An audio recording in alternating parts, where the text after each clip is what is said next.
Hey corkscrews. Guys, don't start. I know this video was supposed to come out in like Halloween, but I mean, we're still in like the Halloween, October month spirit vibe, right? It's still Halloween weekend.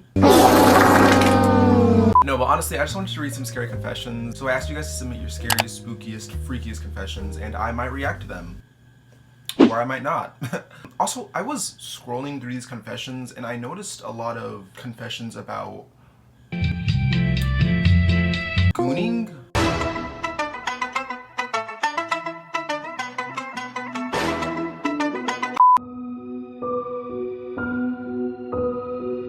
One time I was at my cousin's house and we were watching Scream 3. It's a really good movie, by the way. She was like, I need to go to the bathroom. And I was like, alright. Then I low-key fell asleep and realized she didn't come back. I thought she went to bed.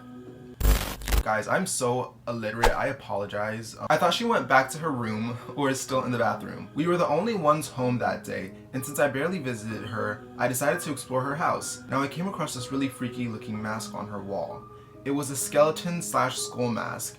And while that was already weird enough, as it was the only decoration on one side of the wall, it had freaking eyeballs which moved. I was really freaked out, so I just went back to the guest room and fell asleep.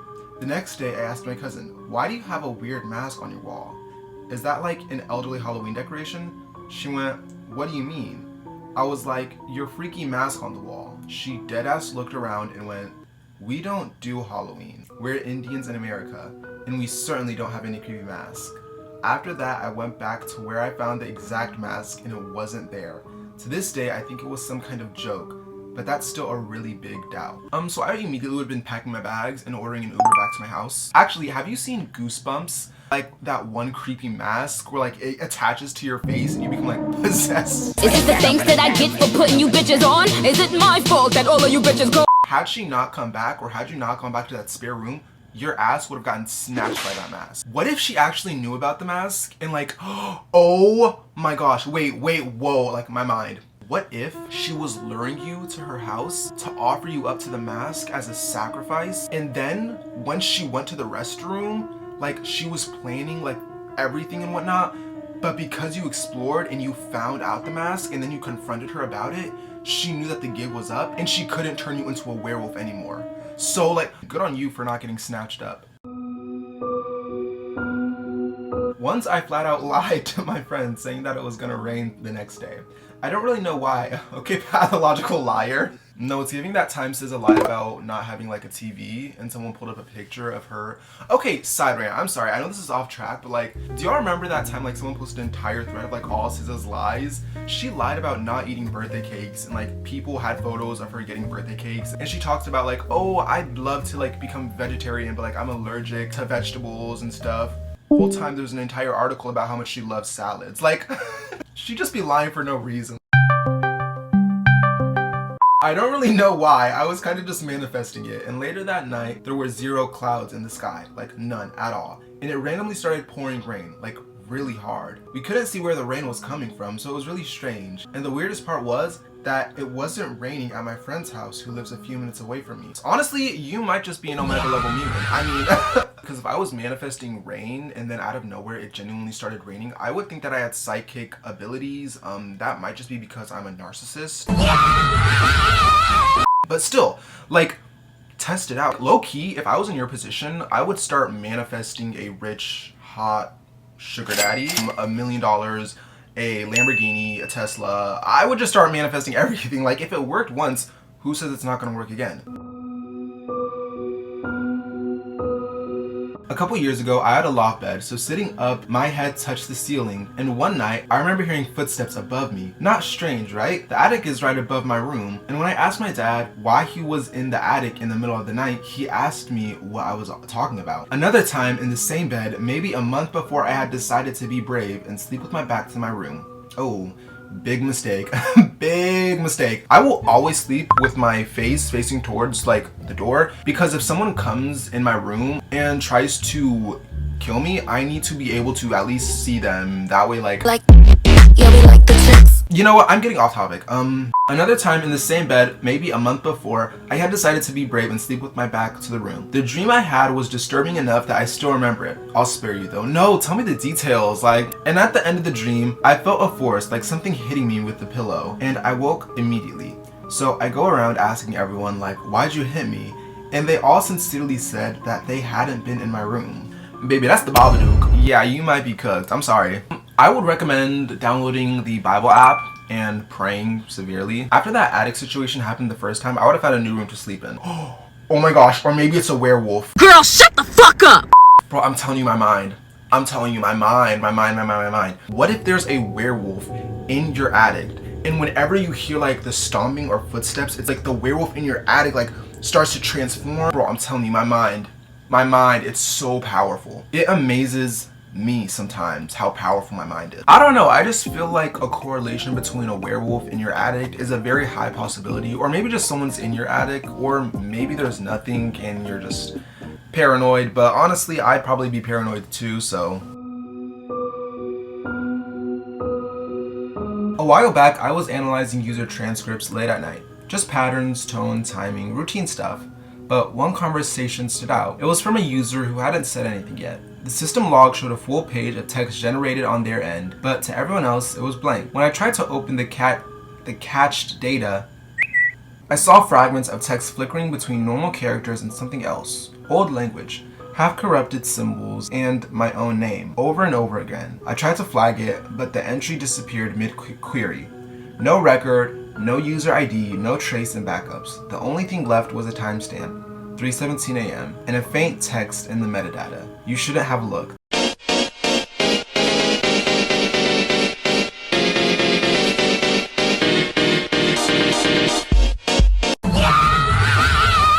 But it was a friend tricking me. Okay, well, I'm glad that was clarified that it was a friend, cause had I seen that, have you heard those stories of people going on the dark web and getting their address leaked, or anyone can find out anything about you, anything. What's so crazy is that you never know, your address could literally be on the dark web right now and you have no idea. You could date someone, break up with them, and then they could put your address on the dark web. That is crazy. No, that's actually crazy. I've always had dreams of this grown man, I'm a minor, with blonde hair and a very creepy smile. He wears this black leather jacket. In my dream, he would always lurk around my window at night, and every time I would hear shuffling noise, I would freeze. I knew it was him, but I couldn't control what my body did. I was fully conscious that I was sleeping, but still terrified. I saw him at the mall 2 days ago, but I wasn't asleep. I was literally shaking. I started crying when I did a double take. He was gone. My mom said there was no blonde guy with a leather jacket. I feel like I'm going crazy, but I know what I saw. Why does this immediately remind me of the franchise Smile? The fact that you actually saw him in real life, your dream manifested into a physical presence in real life. No, I wouldn't be able to sleep for days. That's some Freddy Krueger Smile type shit. You know, I'm kind of curious though, with the whole lurking around your window, would he just stare at you, or would he actually try and get into your room? While you were in the dream, would he actually try and approach you, or would he just look at you? I feel like that makes it even more ominous, because it's you're just staring at me. Keep us updated, and if I don't hear from you in the next 7 days, I'll make sure to bring flowers at your funeral.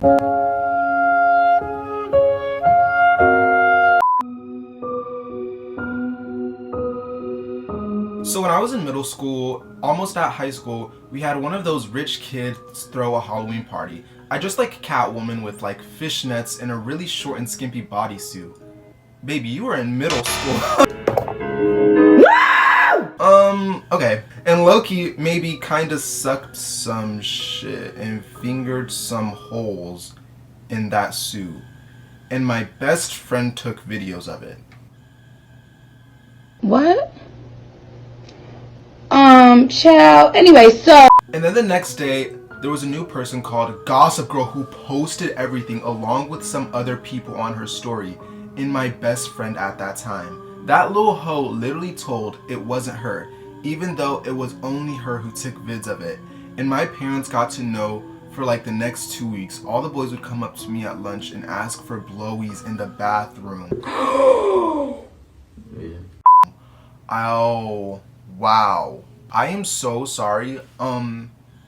Beat her ass. Like, actually, like, I don't think there's any other solution than to straight up fight her. Because if she was the only one taking videos, or if she was the only one that had videos, she A, created the account herself and posted the videos, or B, sent the videos to someone else. Both of these things result in her getting her ass beat. I'm not gonna judge you too hard, because like, you were done real dirty, but you were fingering people and giving like blowies in middle school at a park. I mean, that's crazy. Isn't that literally, you're still a minor? Like, honestly, if I was in your position, you would have got that two-piece combo. And it's crazy because it really be your own friends that be doing this shit. Like, the people that you trust, they be the ones that be sabotaging you. You can't trust anyone. It was late during my hospital posting, and I was alone in the geriatric ward finishing my case notes. I'm a Pharm D student. Okay, education. The lights were dim, the place completely silent. While writing, I felt a tap on my shoulder. I went cold.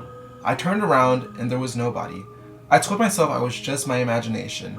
A few minutes later, I heard someone directly behind me say, "You forgot my medicine." I swear to God I didn't want to turn around, but I did. There was nothing. Then I saw a call bell on an empty bed flicker, as if someone had just pressed it. Later, when I looked at the patient list, the bed had belonged to someone who had died that very morning, and I would have been checking out early. I don't care. Realistically, I know you can't just like up and leave and clock out early whenever something happens. I'm gonna be so for real.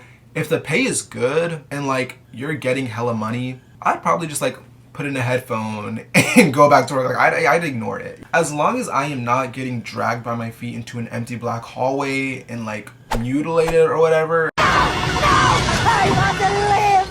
I want to live! I ain't get this degree for nothing. I ain't get this education for nothing. I'm about to work my butt off, get that money, go home, clock out, and go to sleep. Oh my gosh, what if it was just someone like playing an elaborate prank? Like, were you there by yourself? I don't think you were. It doesn't say that you were. I'm assuming that you were, but if you weren't, like, what if it was just like a group of staff members that were like, oh yeah, we're gonna fuck with them today. Like, I mean, honestly, maybe the patient just wanted their meds. Like, why are you gatekeeping their medicine? Give them their medication. Maybe the person is related to the other person's story with like the addict and whatnot. The part werewolf, spirit, and the addict went to the pharmacy to pick up the medicine because they were inhaling too much dust from the addict.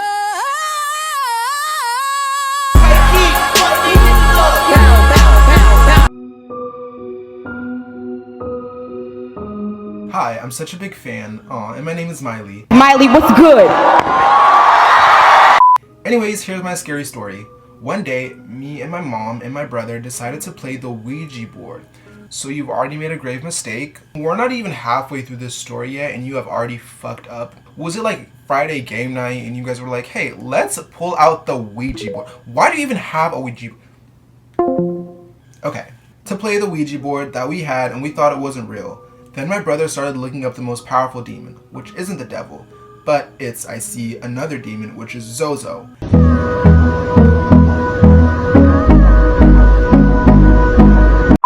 And my brother said, taunting the demon, saying mean stuff to it. And I said you shouldn't do that, and my brother did it anyways. So, the Ouija board starts moving on its own, and I actually thought it was fake. But my mom and my brother Lily swore on their lives, and I was like, OMG, and I wasn't even moving it either. So I started crying and like panicking and stuff. And so my brother felt something steaming on his back after we ended the game. And said goodbye, and turns out it was a full-on scratch, and he actually never had a scratch, and he felt a cold breeze pass by him after he was scratched. See, this is why you guys don't mess with demons. What was the lesson that we learned today? I don't know what possessed you guys or made you think that pulling out a Ouija board and deciding to summon a demon would be a good or fun family activity for the evening. Go ahead and throw that Ouija board in the bag, take it out on trash day, do whatever, but do not, like, don't play it again, please. Thankfully, that did not go as badly as it could have gone. You guys could have watched a movie, you guys could have gone out for ice cream, you guys could have read a book. No, let's summon demons. Yeah, Escucha las palabras de las brujas, los secretos escondidos en la noche, los antiguos dioses invocamos ahora, la obra...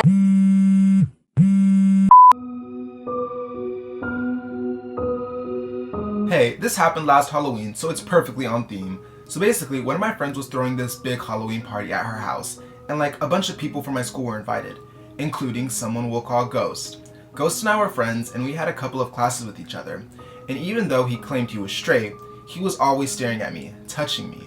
Like, not just normal stuff, like grabbing my waist or ruffling my hair. Why do I want this story to end right here? Like, why do I just want to not reading? Because I know if I keep reading, it's only going to get like progressively worse. And just being kind of weird around me.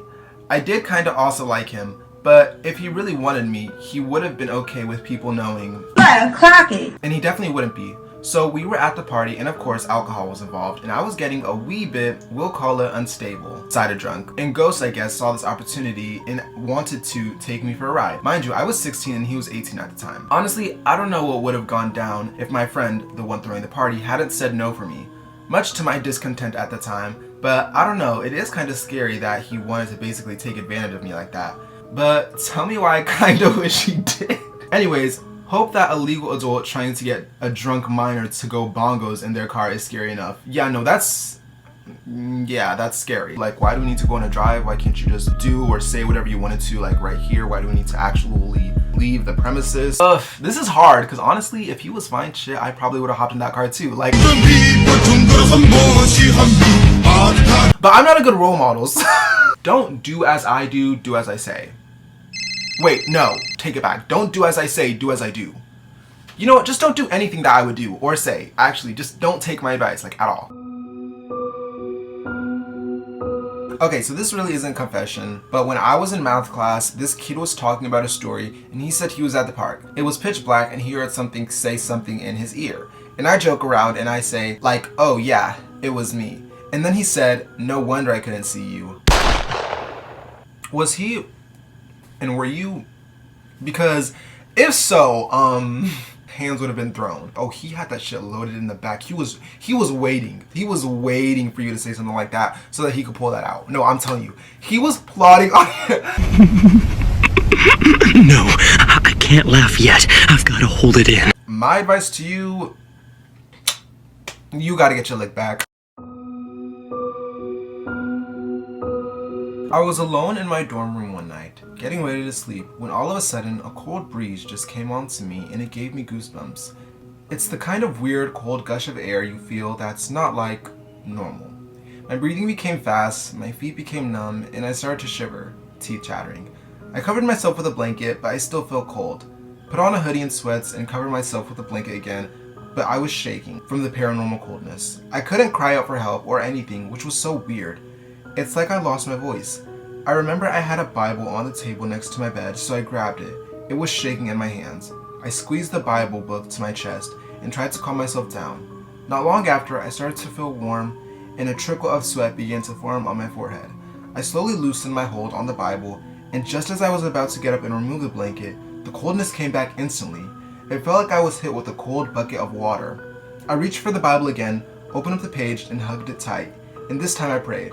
I prayed asking for forgiveness and strength and mercy. I don't know how long I prayed, but I gradually calmed down, feeling myself start to feel warm again. I kept the Bible next to me that night with the lights on till morning. FYI, I heard that some girl died in the girls' dorm and past students had experienced strange things before, and also the college that I went to was built above a cemetery. In my mind, I literally just pictured like a whole cinematic series, a whole 3-season episode, an entire 2-hour movie, like, and then finding out later that not only was it built on a cemetery, but that a past student had died. Did they not disclose that information? I feel like they had to. There has to be some legal grounds where you have to like let students know, hey, yeah, someone literally died in here. Like, honestly, I probably would have just tried to leave the room. Like, I honestly would have made a run for it. Could you imagine if you try and run to the door and like as you're about to get to the door, the ghost just like slams the door and like locks all the locks on the door, and it's like, you're never escaping. See, at that point, I feel like I would have either accepted my fate and realized that I'm not making it out alive, or I would have tried to jump out of the window, do a double tuck barrel roll onto the ground, lean off, front handspring, backflip, cartwheel, and somersault with a finished posed stick landing, which probably would have resulted in me breaking my neck. So either way, I would have been a goner, but like... Okay, so when I was 6 or 7...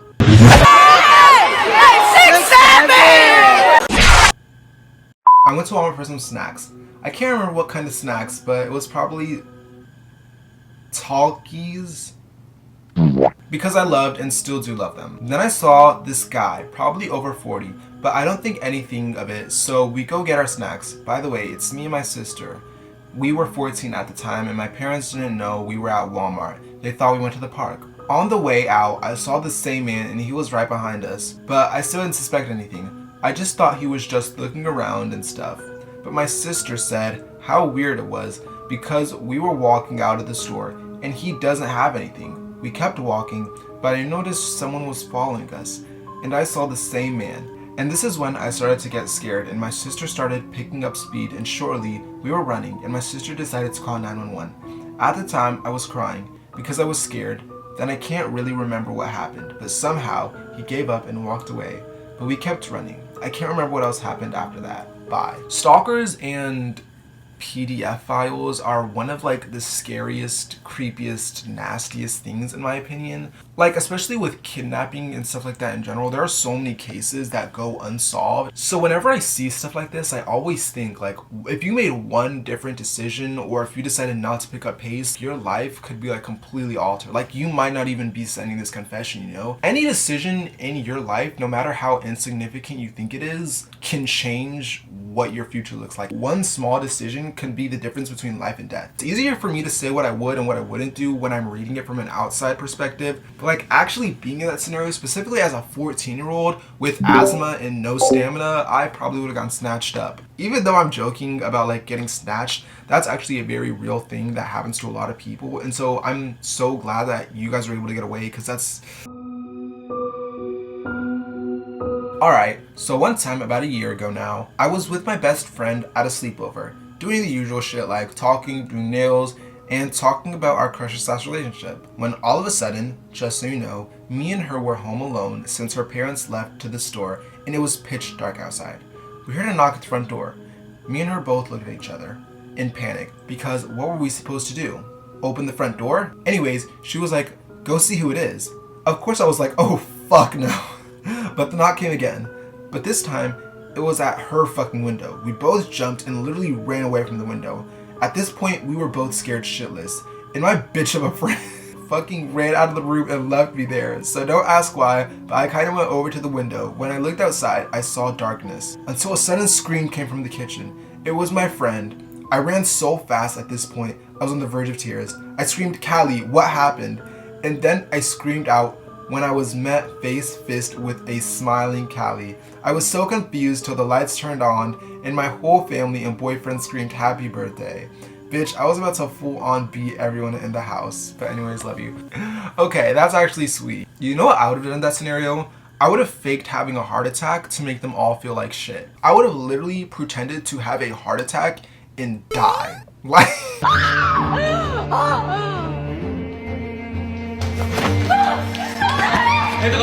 Now who's got the last laugh? Honestly though, they're lucky you didn't call 911, because if I hear my friend screaming in another room, I'm sorry, I'm hiding and I'm calling 911. Like, the police would be knocking at the front door, asking what's happening, and I would still be curled up in a ball under the bed. Get ready for this, my glorious, majestic, beautiful king. What can I say? You guys flatter me. So basically, I met this girl in freshman year of high school. She seemed sweet and was someone I'd wanted to be friends with at the time. She sat beside me, so we talked every once in a while and eventually became close friends. She was for the most part pretty normal. The only thing that I thought was subtly odd was how close she was to her stepbrother. Oh.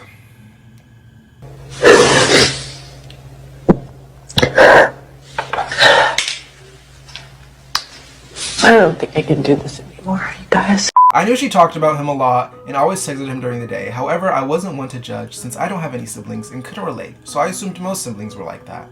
Fast forward to Halloween of sophomore year, and she really wanted me to sleep over and binge scary movies over popcorn and games with her family, which obviously I was honored to. I come over and things are fun. Though she laughed at everything, her stepbrother said and touched his shoulder a lot, which obviously started to make me slightly uncomfortable. Her parents, I guess, just didn't think it was weird like I did. Near the end of the night, she says she wanted to take a shower before sleeping, and I was fine with waiting for her. But when she was in the shower, I low-key got thirsty for you. and go to the kitchen to see if they had a water dispenser thingy on the fridge, but they didn't, and I didn't know where they put the water bottles. I'm about to knock on the door when I hear moaning. Yes, moaning. I wonder if her parents were in the bathroom instead, since her boyfriend at that time was out with his friends. So now I'm really flustered and go back to her room and wait for her to come back, since obviously walking around her house wasn't a good idea. I hear the shower turn off, her bedroom door is open, and her brother walks out in a towel. By this point, I'm burning up until I see the worst part. Someone else came out of the bathroom too. Yeah. I haven't talked to her the same since that day and avoid her at all costs because I don't know how to bring it up. Almost a year later, so I guess we have to take this to the grave. Now that I think about it, I think she watches you to see if you see this. You know who you are, and I'm scared of you. The concept of my viewer making a confession about another one of my viewers who slept with her stepbrother. Wow, it's a small world. Y'all had to go in the shower while it was still there. You guys couldn't wait. And the fact that she had a boyfriend too, what do you mean you're cheating on your boyfriend with your brother? Absolutely disgusting, by the way. I almost puked, but let me stay focused. I'm tired, I'm exhausted. I'm not even in these scenarios and I'm exhausted reading them. The fact that this is more common than you think is scary in itself. I like how you added that we have to take this to the grave, since now you shared this with everyone. And if I had to read this, now you all also have to hear it. So I guess we all got to take this to our grave now. I'm sorry that happened, and now it's like a ruined friendship, especially since this person seemed like they were genuinely a cool person. Yeah. Anyways, this is gonna be all for today's confessions. I hope you guys enjoyed these spooky, scary, unsettling confessions. Some were scary in a paranormal sense, while others were scary in other ways. If I didn't get to read your confession, or if you have any updates, please let me know. And yeah, we'll see you guys next time.